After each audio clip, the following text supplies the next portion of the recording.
সুন্দর হওয়াও অভিশাপ হয়। গল্পের তৃতীয় অংশ। সুমন হাত ধরে টেনে তোলে মিথিলাকে, বলে চলো।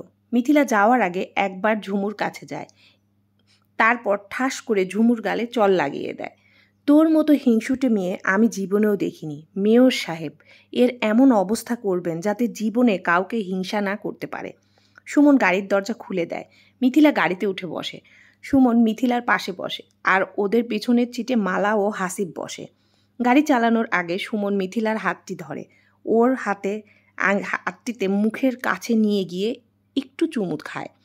মিথিলা লজ্জায় লাল হয়ে যায়। পিছন থেকে হাসিব বলে, আমি কিছুই দেখিনি ছোট আপু, নিশ্চিন্তে থাকো। তারপর গাড়ি এসে থামে একটি শপিং মলের সামনে। গাড়ির পিছন থেকে সবাই নামে। গাড়িটির পিছনে এসে থামে ওই গাড়িতে করে বাকিরা সবাই এসেছে। মালা, মিথিলা, সুমন, হাসিব আর বাকি সবাই মিলে একসাথে প্রথমে গিয়ে একটি শাড়ির দোকানে ঢোকে। সেখান থেকে সবচেয়ে ভালো দেখে একটি লেহেঙ্গা কেনে মিথিলার জন্য। শপিং মলের উপরে যে রেস্টুরেন্ট আছে সেখান থেকে উঠে যায় তারা উপরে। বাচ্চা বউকে সুমন বলে, নিশ্চয়ই তুমি আজকে সকালে কিছুই খাওনি। মিথিলা বলল, আপনি কিভাবে জানলেন? আমি কিছু খাইনি, তোমার মুখ দেখেই বোঝা যাচ্ছে। তুমি না খেয়ে আছো, মুখটা কেমন শুকিয়ে গেছে। মিথিলা বলল, হ্যাঁ, বাসা থেকে রাগ করে সকালে না খেয়ে বের হয়েছি। আর আপনি কি খাওয়া দাওয়া করেছেন? সুমন বলল, না, রাতে তুমি কান্না করছিলে জানালা ধরে। তা দেখে আসার পর সারা রাত আমার ঘুম হয়নি। ভোরের দিকে ঘুমিয়ে যায়, উঠতে লেট হয়। তুমি তো 9টায় কোচিংয়ে যাও, তাই তাড়াহুড়ো করে রেডি হচ্ছিলাম। আর তখনই তমাল ফোন দেয়, আর ফোন পেয়ে দৌড়ে আসি। একটি টেবিলে বসেছে হাসিব, সুমন, মিথিলা ও মালা, আর বাকিরা সবাই অন্য টেবিলে বসেছে। সুমন খাবার অর্ডার করে। মিথিলা যখন খাবার নিজের হাতে খেতে যায় সুমন মানা করে। তারপর সে নিজ হাতে মিথিলাকে খাইয়ে দিতে থাকে। মিথিলা লজ্জা পায়, বলে আর খাবে না। সুমন আদুরে স্বরে বলে, আর একটু খাও, এত শুকনা তুমি এখন থেকে বেশি বেশি করে খাবে, তা না হলে আমাকে তো না খেয়ে থাকতে হবে। মিথিলা বলে, কেন আপনি না খেয়ে থাকবেন? হাসিব বলে, ছোট আপু, এটা তুমি বুঝবে কিছুদিন পরে। এরপর চলে যায় সোজা একটি গহনার দোকানে। গহনার দোকানটি ছিল সুমনের বন্ধুর দোকান। সুমন মিথিলাকে বলে, এখন নেকাবটা খোলো, দুলটা পরে দেখতে হবে। মিথিলা যখন নেকাব খোলে তখন সুমনের বন্ধু ও দোকানের কর্মচারীরা হা করে তাকিয়ে থাকে মিথিলার দিকে। সঙ্গে সঙ্গে সুমন বলে, চোখ নিচে। সবার সবচেয়ে বড় একজোড়া দুল বের করে। তারপর নিজ হাতে মিথিলার কানে সুমন পরিয়ে দেয়, আর বলে ওঠে, মাশাআল্লাহ। সুমনের বন্ধু বলে, দোস্ত, আমার ভাবি তো পরীর বাচ্চা। সুমন তার বউয়ের জন্য নিজের পছন্দ মতো সব ধরনের গহনা কিনে নেয়। তারপর চলে যায় বিউটি পার্লারে।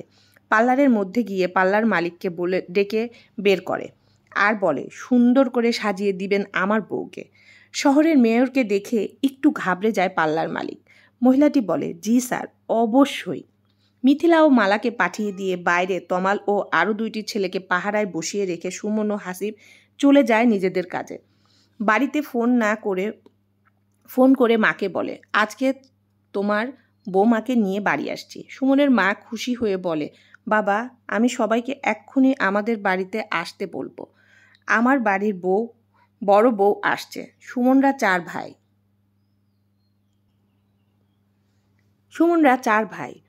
প্রতিটি ভাই বিয়ে করেছে, শুধু সুমন বাদে। হাসিব ফোন করে সব ছেলেদের বলে দেয় মেয়র সাহেবের বাড়ি কিভাবে সাজাতে হবে। বাসর ঘর থেকে পুরো বাড়ি সাজানোর দায়িত্ব দিয়ে দেয় হাসিব ফারদিন নামের এক ছেলের কাছে। আর কাজী অফিসের সব কিছু ফোনে ফোনে তারা রেডি করে ফেলে। সব বন্ধুবান্ধব কাজী অফিসে গিয়ে উপস্থিত হয়। তারা অপেক্ষা করছে সুমন ও সুমনের হবু বউয়ের জন্য। আসলে এই পৃথিবীতে টাকা থাকলে সব কিছুই সম্ভব। তাই বলি, টাকাই হচ্ছে এই পৃথিবীতে সব কিছু রেডি করে গাড়ি নিয়ে চলে আসে পার্লারে সুমন। তমাল ফোন দিয়ে বলেছে ভাবি রেডি হয়ে গিয়েছে। সুমন গাড়ি থেকে নেমে সিঁড়ি দিয়ে উপরে উঠে যায়, আর নিজে তার বউকে নামিয়ে নিয়ে আসে। আজকে তার বউকে দেখে তার অবস্থা খারাপ হয়ে গিয়েছে। বুকে হাত দিয়ে বলে, হায়, আমার বউ এত সুন্দরী। মিথিলা খিলখিল করে হেসে দেয়। হাসিব ওদের সব কিছু ভিডিও করতে থাকে। তারপর গাড়িতে করে সোজা কাজী অফিসে চলে যায় তারা। কাজী অফিসে গিয়ে মিথিলা দেখে প্রচুর লোক। মিথিলা প্রথমে একটু ঘাবড়ে যায়, কিন্তু সুমন তার হাতটি ধরে নিজের হাতের মুঠোয় নিয়ে নেয়, আর তাকে আশ্বাস দেয় সে আছে। মিথিলা যেহেতু নাবালিকা, তাই তারা রেজিস্ট্রি ম্যারেজ করতে পারবে না। শুধু ইসলামী শরীয়ত অনুযায়ী বিয়ে করবে। আজ সুমন মিথিলার বিয়ে হয়ে গেল। ওদেরকে সবাই শুভেচ্ছা জানায়। বাইরে এসে দেখে সুমনের পার্সোনাল গাড়িটা এসে হাজির, আর পুরো গাড়িটা বিয়ের সাজে সাজানো। মিথিলা অনেক খুশি হয়ে যায়। সুমন মিথিলাকে হাত ধরে নিয়ে গাড়ির পেছনের সিটে গেট খুলে দেয়। মিথিলা ভিতরে যেয়ে বসে, তারপর সুমন বসে। গাড়ির ড্রাইভিং সিটে হাসিব বসে, আর হাসিবের পাশে মালা বসে। গাড়ি সরাসরি চলে যায় সুমনের বাড়িতে। মিথিলার কানে গান বাজনা ব্যান্ড পার্টির শব্দ বাজে। এলাকার মেয়র বিয়ে করেছে, আর গান বাজনা হবে না তা কি হয়? আর সুমন ভালো করেই জানে মিথিলার স্বপ্ন ছিল ওর বিয়ে হবে অনেক ধুমধাম করে, তাই সে পুরো বিয়ের মতোই অনুষ্ঠান করছে। সুমনেরদের বাড়ির সবাই এগিয়ে আসে। সুমনের মা, চাচি, খালামণি সবাই দল বেঁধে গাড়ির কাছে এগিয়ে আসে। সুমনের মা হাত ধরে মিথিলাকে গাড়ি থেকে বের করে। তারপর মিথিলার মুখ দেখে, মাশাল্লাহ বলে ওঠে। সবাই শুধু একই কথা বলতে থাকে, এত সুন্দরী, এত সুন্দরী। তারপর মিথিলার মুখে মিষ্টি খাইয়ে দেয়, আর মিথিলাকে সোনার দুটি চুড়ি পরিয়ে দেয়। কিন্তু মিথিলা এত চিকন, চুড়ি দুটি তার হাত থেকে বের হয়ে আসার উপক্রম।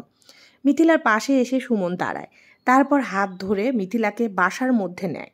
মিথিলা সুমনদের বাড়ি দেখে অবাক। বিশাল এক বাড়ি, চারপাশে লাইটিং করা, অনেক সুন্দর করে সাজানো। বাড়িটি দেখে মিথিলা অবাক হয়ে যায়। এত সুন্দর বাড়ি যাকে বলে রাজপ্রাসাদ। মিথিলাকে নিয়ে যেয়ে ড্রয়িং রুমে বসানো হয়। দলে দলে লোক আসতে থাকে মিথিলাকে দেখার জন্য। এই যে আমাদের মেয়র সাহেব নাকি পরী বিয়ে করে নিয়ে এসেছে। সবাই পরী দেখতে চলে আসে।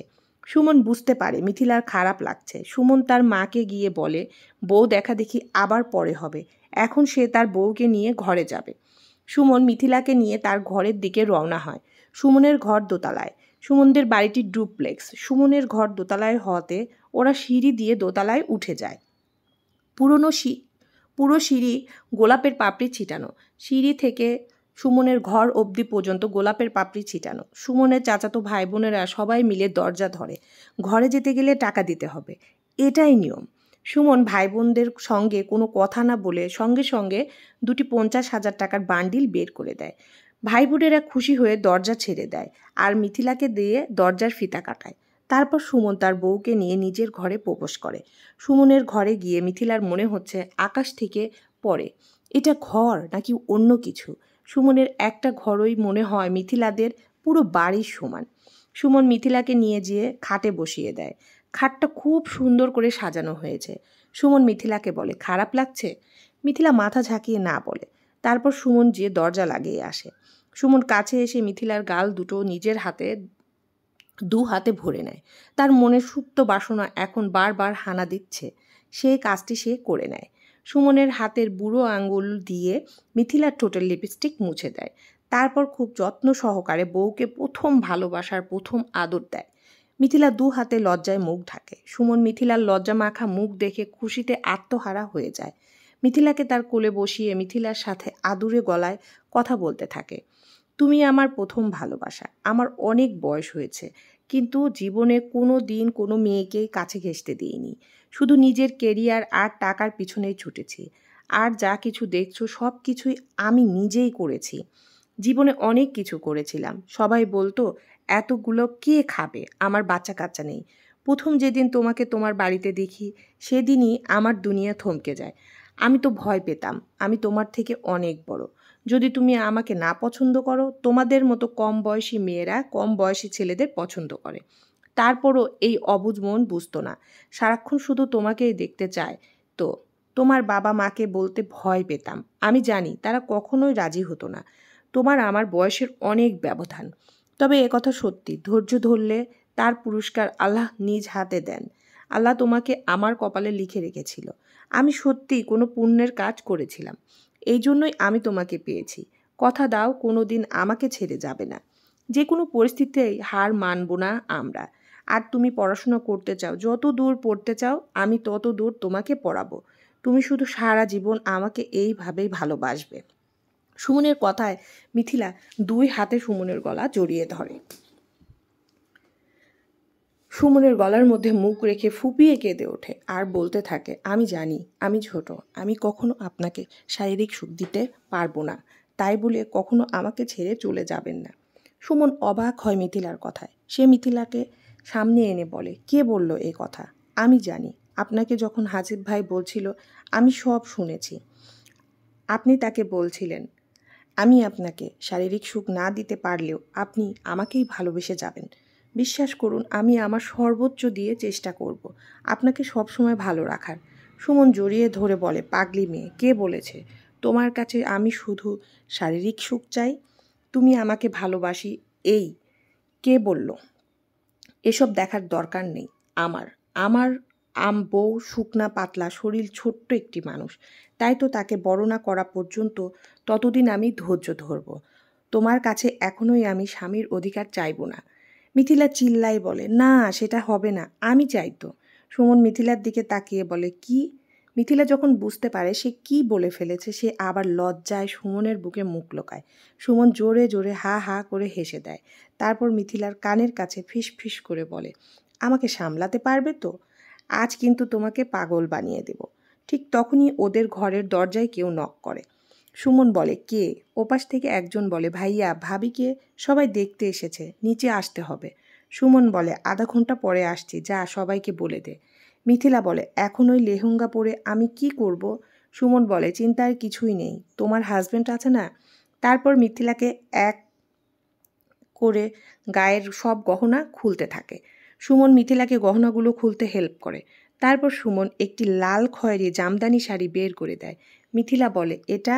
সুমন বলে, এই ঘরের সমস্ত জায়গায় শুধু তোমার জিনিসই আছে।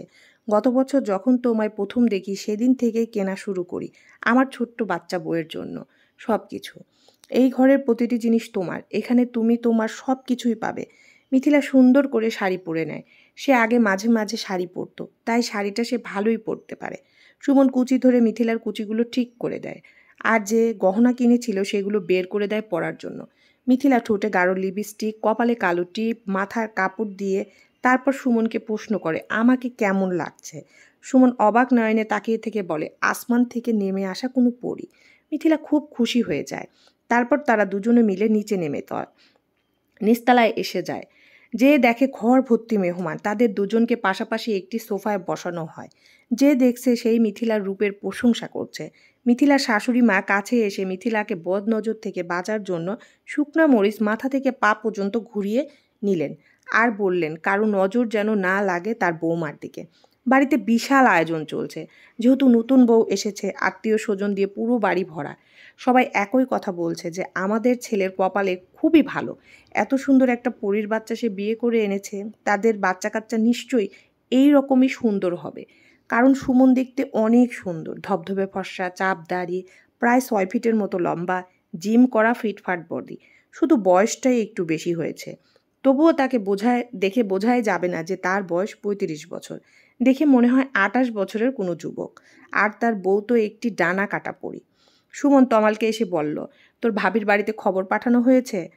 তমাল বলল, জি, ভাবির মা অনেক কান্নাকাটি করছে, বারবার বলছে তার বাচ্চা মেয়েটার এত বয়স্ক একটা ছেলের সাথে বিয়ে হলো কিভাবে। সুমন বলল, এটাই তো স্বাভাবিক, তাই না? শাশুড়ি মা যাই বলুক, তার মেয়ে তো আমাকে ভালোবাসে, এটাই যথেষ্ট। হাসিব বলে, দেখ, যেহেতু তোর বয়স সত্যিই অনেক বেশি, যত দ্রুত পারবি বাচ্চা নিয়ে নিবি। সুমন বলল, হ্যাঁ, এসএসসি পরীক্ষাটা শেষ হোক। সুমন বলল, কালকের মধ্যে আমাদের দেশের বাইরে যাওয়ার জন্য টিকিট কাট, এখানে থাকবো না বউকে নিয়ে, দেশের বাইরে চলে যাব। তমাল বলে উঠল, কিন্তু ভাই, ভাবি তো ছোট, তার তো পাসপোর্ট নেই। তমালের কথায় সুমন একটি বাঁকা হাসি দেয়। হাসিব বলে ওঠে, তোর কি মনে হয় আমার বন্ধু এতই কাঁচা খেলোয়াড়? আজ থেকে 6 মাস আগে সে তার বাচ্চা বউয়ের পাসপোর্ট করে রেখেছে। সুমন, তমাল, হাসিব যখন কথা বলছিল, সুমন বারবার তার বাচ্চা বউয়ের দিকে তাকিয়েছিল। ঠিক তখনই সে লক্ষ্য করে দেখে তাদের পাশের বাড়ির একটি ছেলে তার বউয়ের দিকে এক নজরে চেয়ে আছে। সুমনের কাছে মনে হলো চোখ দিয়ে ছেলেটি তার বউকে গিলে খাচ্ছে। সুমন সঙ্গে সঙ্গে হাসিবকে ইশারা করে দেখায় আর বলে, শুয়োরের বাচ্চাটাকে ধরে নিয়ে আয়। ওর এমন অবস্থা করব যাতে কারো দিকে নজর না দিতে পারে। ওর এত বড় সাহস আমার কলিজার দিকে নোংরা চোখে তাকায়। কথাটি বলে হন হন করে চলে যায় মিথিলার কাছে গিয়ে বলে, চলো। মিথিলাকে সেখান থেকে নিয়ে বাইরে গাড়ির কাছে চলে আসে। তারপর মিথিলাকে গাড়িতে উঠিয়ে নিজেও ড্রাইভিং সিটে বসে। তারপর মিথিলাকে কাছে টেনে মিথিলার কপালে ভালোবাসার গভীর পরশ এঁকে দেয়। মিথিলার মুখে ছোট ছোট করে চুমুতে ভরে দেয়। মিথিলা অবাক হয়ে যায়, এই লোকের আবার কি হলো। তারপর গাড়ি স্টার্ট দেয়। গাড়ি চালানো অবস্থায় মিথিলাকে একসাথে বুকের মাঝে জড়িয়ে রাখে। মিথিলা চুপচাপ সুমনের বুকের সাথে লেপ্টে থাকে। গাড়ি এসে থামে একটি রেস্টুরেন্টের সামনে। সুমন নিচে নেমে তারপর মিথিলাকে নামায়। তারপর মিথিলার হাত ধরে একসঙ্গে রেস্টুরেন্টের ভিতরে প্রবেশ করে। সুমনদের বাসা থেকে বেশ দূরে ছিল এই রেস্টুরেন্টটা। প্রায় 1 ঘন্টা ধরে গাড়ি চালিয়েছে সে। রেস্টুরেন্টের ভিতরে গিয়ে মিথিলা পুরো অবাক হয়ে যায়, কারণ এটা ছিল বিশাল একটি রেস্টুরেন্ট। যেহেতু সুমনের অনেক অর্থ ছিল, তাই সে চাইলে মিথিলাকে আকাশের চাঁদও কিনে দিতে পারে। সবচেয়ে ভালো ভালো পছন্দের খাবার অর্ডার করে মিথিলার জন্য সুমন নিজেও খাচ্ছে, মিথিলাকেও খাইয়ে দিচ্ছে। মিথিলা যত বলছে খেতে পারবে না, তবুও জোর করে সুমন তাকে খাওয়াচ্ছে। খাওয়া দাওয়া শেষ করে সুমন মিথিলাকে নিয়ে বাইরে বের হয়। আশেপাশের জায়গাটা মিথিলাকে ঘুরিয়ে একটু দেখায়। সুমন এই হোটেলে সবচেয়ে ভালো রুম বুক করেছে তাদের বাসর রাতের জন্য। আজ সুমন ও মিথিলার বাসর রাত। ভালোবাসার রঙে রাঙা হবে দুজনার মাঝে। চলবে সুন্দর হওয়াও অভিশাপ হয় গল্পের 3য় অংশ।